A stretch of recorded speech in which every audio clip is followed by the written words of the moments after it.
여러분, 혹시 이런 상상해 보신 적 있으신가요? 매달 통장에 찍히는 돈이 확 늘어나서 생활이 조금 더 여유로워지는 꿈 말입니다. 특히 지금 어려운 상황에 처한 분들에게 이 꿈이 현실이 될 수 있다는 희망적인 소식이 들려오고 있습니다. 드디어 기초수급자분들을 위한 생계급여가 대폭 인상되고 무려 월 198만 원까지 받을 수 있다는 희망적인 소식이 들려오고 있습니다. 단순히 숫자만 늘어나는 것이 아닙니다. 1인 가구, 2인 가구 할 것 없이 많은 분들이 자동으로 더 큰 혜택을 받게 됩니다. 대체 어떤 내용이길래 이렇게 뜨거운 관심이 쏟아지는 걸까요? 오늘 이 영상에서 그 궁금증을 시원하게 해결해 드리겠습니다. 새로운 소식에 마음 졸이셨던 분들, 혹은 아직 이 소식을 모르고 계셨던 분들 모두에게 중요한 정보가 될 것입니다. 함께 자세히 알아보겠습니다. 정부의 발표에 따르면 2025년부터 기초생활보장 생계급여 제도가 대대적으로 개편됩니다. 이 변화는 단순히 행정적인 절차를 넘어 우리 사회의 가장 취약한 계층에게 실질적인 삶의 변화를 가져다 줄 것으로 기대됩니다. 핵심은 바로 기준 중위소득 인상과 선정 기준 완화입니다. 먼저 가장 중요한 변화는 기준 중위소득이 무려 6.42%나 인상된다는 점입니다. 이 수치는 2015년 맞춤형 급여 체계가 도입된 이래 역대 최고 증가율을 기록하는 것입니다. 이는 정부가 복지 사각지대 해소와 국민들의 생활, 안정을 얼마나 중요하게 생각하는지를 단적으로 보여주는 지표라고 할 수 있습니다. 기준 중위소득이 올라가면 어떤 점이 좋을까요? 쉽게 말해 급여를 받을 수 있는 문턱이 낮아진다는 뜻입니다. 더 많은 분들이 혜택을 받을 수 있는 기회가 열리는 것이죠. 이는 복지 혜택의 대상이 더 넓어지고 그동안 소득이나 재산 기준 때문에 아쉽게 탈락했던 분들도 다시 한번 희망을 가질 수 있게 된다는 의미입니다. 예를 들어 4인 가구의 경우 2024년 572만 원대에서 2025년 609만 원대로 인상됩니다. 이는 한 달 소득이 609만 원 미만인 4인 가구라면 생계급여 대상에 포함될 수 있다는 뜻입니다. 1인 가구도 마찬가지입니다. 2024년 222만 원대에서 2025년 239만 원대로 크게 늘어납니다. 이로 인해 1인 가구는 물론 다양한 형태의 가구들이 더 많은 혜택을 받을 수 있는 길이 열리게 됩니다. 이렇게 기준 중위소득이 올라감에 따라 생계급여액 자체도 크게 인상됩니다. 4인 가구의 경우 2024년 183만 원대에서 2025년 195만 원대로, 1인 가구의 경우 2024년 71만 원대에서 2025년 76만 원대로 지급액이 상승합니다. 이 변화는 정말 많은 분들의 삶에 긍정적인 영향을 미칠 것으로 기대됩니다. 당장 한 달 생활비에 큰 보탬이 되어 의식주 문제 해결에 실질적인 도움을 줄 것입니다. 단순히 생계를 유지하는 것을 넘어 삶의 질을 조금이나마 향상시킬 수 있는 기반이 마련되는 것이죠. 생계급여뿐만 아니라 다른 급여들의 선정 기준도 명확하게 재정비됩니다. 이는 복지 시스템의 투명성을 높이고 국민들이 어떤 혜택을 받을 수 있는지 더 쉽게 이해할 수 있도록 돕기 위함입니다. 생계급여는 기준 중위소득의 32%, 의료급여는 40%, 주거급여는 48%, 그리고 교육급여는 50%로 기준이 설정됩니다. 이처럼 각 급여별 선정 기준이 명확해지면서 자신의 소득 수준에 따라 어떤 혜택을 받을 수 있는지 더 쉽게 파악할 수 있게 됩니다. 이는 불필요한 혼란을 줄이고 필요한 정보를 빠르게 얻을 수 있게 하는 중요한 개선점입니다. 이 외에도 제도 개선을 통해 수급 대상자를 확대하고 그동안 복지 사각지대에 놓였던 분들을 찾아내기 위한 노력이 계속됩니다. 정부는 복지 제도의 문턱을 낮춰 정말 도움이 필요한 분들이 소외되지 않도록 다각적인 방안을 모색하고 있습니다. 복잡하게 느껴질 수 있는 내용이지만 한마디로 요약하면 더 많은 사람이 더 많은 돈을 더 쉽게 받을 수 있게 된다는 의미입니다. 이는 우리 사회가 함께 살아가는 공동체로서 약자를 배려하고 포용하려는 의지를 강력하게 보여주는 변화라고 할 수 있습니다. 또한 그동안 많은 분들이 어려움을 겪었던 자동차 제상 기준도 대폭 완화됩니다. 이 기준은 생계활동의 필수적인 이동수단을 가진 분들에게 큰 부담으로 작용했었습니다. 이전에는 1610 미만의 차량이면서 차량 가액이 200만 원 미만이어야 했는데요. 이제는 2010 미만의 차량이면서 차량 가액이 500만 원 미만으로 기준이 대폭 상향됩니다. 이는 현실적인 생활 여건을 반영한 매우 합리적인 개선으로 평가됩니다. 농어촌 지역이나 대중교통이 불편한 곳에서는 자가용이 단순히 편의를 넘어 생계를 위한 필수적인 수단이기 때문입니다. 게다가 차량 가액의 4.17%만 월 소득으로 환산하기 때문에 자동차가 있다는 이유만으로 수급 자격이 박탈되는 경우는 최소화될 것입니다. 생계 활동을 위해 자동차가 필수적인 분들에게는 정말 반가운 소식이 아닐 수 없습니다. 이는 그동안 자동차 때문에 복지 혜택을 받지 못했던 분들에게 새로운 기회를 제공하고 생계 유지에 더욱 집중할 수 있도록 도울 것입니다. 이뿐만이 아닙니다. 부양의무자 기준도 완화되어 더 넓은 범위의 사람들이 혜택을 받을 수 있게 됩니다. 기존에는 부양의무자의 연소득이 1억 원을 초과하거나 일반 재산이 9억 원을 초과하면 수급 자격을 잃었지만 2025년부터는 연소득 1.3억 원 초과 또는 일반 재산 12억 원 초과 시에만 수급 자격을 잃게 됩니다. 이 변화는 가족의 경제적 상황 때문에 복지 혜택에서 멀어졌던 분들에게 다시 한번 기회를 제공할 것입니다. 부양의무자 기준은 오랫동안 복지 사각지대를 발생시키는 주요 원인으로 지목되어 왔습니다.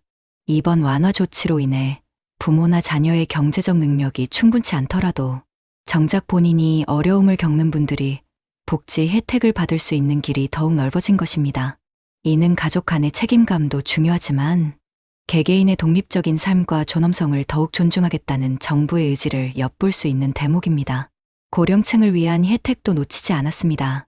65세 이상 노인에게도 근로소득에 대해 20만 원에 더해 30%를 추가로 공제해주는 혜택이 적용됩니다. 이는 어르신들이 나이가 들어서도 경제활동을 통해 활력 있는 삶을 유지할 수 있도록 지원하는 정책입니다. 이전에는 75세 이상에게만 적용되던 혜택이 더 넓은 연령대로 확대되는 것입니다. 이는 어르신들이 활발하게 사회활동을 이어가면서도 안정적인 생활을 유지할 수 있도록 돕기 위한 조치입니다. 일하는 기쁨을 느끼면서도 복지 혜택이 줄어들까 걱정하지 않아도 되니 어르신들의 삶의 만족도도 높아질 것으로 예상됩니다. 의료급여와 주거급여, 교육급여도 각각 중요한 변화를 맞이합니다. 의료급여는 본인부담금 체계를 정액제에서 정률제로 개편하여 합리적인 의료 이용을 유도하고 건강생활유지비는 2배 인상된 12,000원으로 증액됩니다. 이는 의료비 부담을 줄여주고 건강관리에 더 신경 쓸 수 있도록 하는 긍정적인 변화입니다. 주거급여는 임차 가구의 기준임대료가 급지 및 가구 원수별로 1.1만 원에서 2.4만 원까지 인상되며 자가 가구의 주택 수선 비용도 133만 원에서 360만 원까지 상향 조정됩니다. 집은 삶의 기본이자 안식처입니다. 주거 환경 개선은 삶의 질을 직접적으로 향상시키는 중요한 요소입니다. 교육급여 역시 교육활동 지원비가 5% 인상되어 학생들의 교육 환경 개선에 기여할 예정입니다. 모든 아이들이 공평한 교육 기회를 통해 꿈을 키워나갈 수 있도록 지원하는 것은 우리 사회의 미래를 위한 투자이기도 합니다. 이러한 변화들을 뒷받침하기 위해 2025년 예산도 대폭 증액되었습니다. 단순히 제도를 개선하는 데 그치지 않고 그에 필요한 재정적 기반을 확고히 마련했다는 점에서 이번 정책의 진정성을 엿볼 수 있습니다. 생계급여 예산은 전년 추경 대비 약 9,489억 원, 즉 12.6% 상향 조정된 8조 4,899억 원으로 책정되었고, 주거급여 예산도 2024년보다 2,943억 원, 10.7% 인상된 3조 368억 원으로 결정되었습니다. 이처럼 막대한 예산이 투입되는 만큼 이번 제도 개선이 단순히 일시적인 조치가 아니라 장기적인 관점에서 국민들의 삶의 질을 향상시키기 위한 강력한 의지를 보여준다고 할 수 있습니다. 이러한 예산 투입은 복지 확대를 위한 정부의 확고한 의지를 보여주는 동시에 실제 도움이 필요한 국민들에게 실질적인 혜택이 돌아갈 수 있도록 하는 중요한 기반이 될 것입니다. 이는 우리 사회의 연대와 상생의 정신을 더욱 강화하는 계기가 될 것입니다. 하지만 여기서 한 가지 중요한 사실을 짚고 넘어가야 합니다. 각 가구별로 실제로 지원되는 생계급여액은 가구원, 수별 선정 기준액에서 해당 가구의 소득 인정액을 차감한 금액입니다. 즉, 개인의 상황에 따라 실제 수령액은 달라질 수 있다는 의미입니다. 소득 인정액은 단순히 월급만이 아니라 부동산, 자동차, 금융재산 등 모든 재산을 소득으로 환산한 값까지 포함됩니다. 이 부분은 많은 분들이 헷갈리실 수 있는 내용이므로 자세한 이해가 필요합니다. 정부는 소득과 재산을 합산하여 소득 인정액을 산정함으로써 실질적인 생활 수준을 파악하고 공정하게 급여를 지급하고자 합니다. 따라서 이 영상에서 말씀드리는 최대 금액은 소득이 전혀 없는 경우를 가정한 시나리오라는 점을 기억해 주십시오.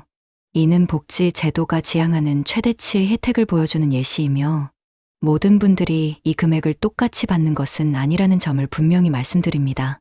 그 가정 아래에서 2025년 기준 생계급여 선정 기준은 1인 가구 82만 원대, 2인 가구 134만 원대로 제시됩니다. 만약 소득이 전혀 없는 1인 가구라면 생계급여 최대 금액인 82만 원대의 기초 연금 40만 원을 온전히 더해 총 122만 원을 받게 될 수 있습니다. 이는 월 40만 원이라는 추가 수입이 생기는 것과 같아 개인의 삶에 큰 안정감을 더해줄 것입니다. 그리고 소득이 전혀 없는 부부 가구의 경우 생계급여 최대 134만 원의 부부, 기초연금 64만 원 각각 40만 원씩이지만 부부 감액 규정으로 20% 감액되어 32만 원씩 합계 64만 원을 더해 약 198만 원까지 받을 수 있다는 계산이 나옵니다. 이 금액들은 정말 우리의 생활에 큰 변화를 가져다 줄 수 있는 숫자가 아닐까요? 단순히 숫자의 나열이 아니라 이 돈이 가지는 의미는 매우 큽니다. 식비, 의료비, 교통비 등 기본적인 생활비, 충당은 물론 작은 여가 활동이나 혹시 모를 비상 상황에 대비할 수 있는 여유를 제공해 줄 것입니다. 이 모든 변화들은 2025년부터 적용될 예정이며 사회보장정보 시스템에 반영될 것입니다. 시스템 작업 기간 동안에는 일부 서비스 이용이 잠시 제한될 수도 있다는 점도 참고해 주시면 좋겠습니다. 새로운 시스템이 안정적으로 정착될 때까지 약간의 불편함이 있을 수 있지만 이는 더 나은 서비스를 제공하기 위한 과정임을 이해해 주시면 감사하겠습니다.